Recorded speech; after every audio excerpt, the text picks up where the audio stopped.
Tenemos que cambiar de tema, queremos enviar nuestro más sentido pésame a Daniela Romo por el sensible fallecimiento de su madre, Teresita Corona.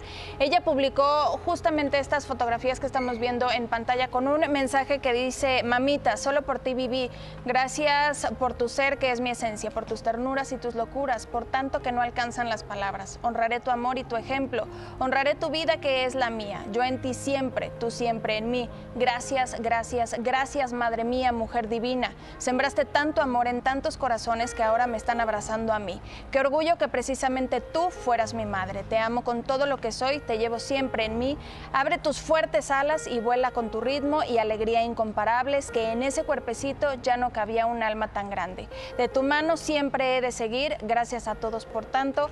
Abrazo y cobijo. Fue lo que escribió Daniela Romo justamente para hablar del fallecimiento de su madre, que Tina Galindo también compartió una imagen y cantidad de mensajes de pésame que ha recibido, y desde aquí un abrazo solidario. Pues es que Dani Romo es muy querida, tuvieron que parar las grabaciones en la telenovela que estaba participando, pero bueno, descanse en paz, un abrazo muy cariñoso, sabes que te quiero mucho, Dani Romo, te acompañamos en esta terrible pérdida. Su mami falleció en Querétaro, sí. Hasta allá yo creo que viajó Daniela Romo, vivía allá con una de sus hermanas. Descanse en paz y un abrazo de todos, sale el sol muy cariñoso. Así es. Continuamos.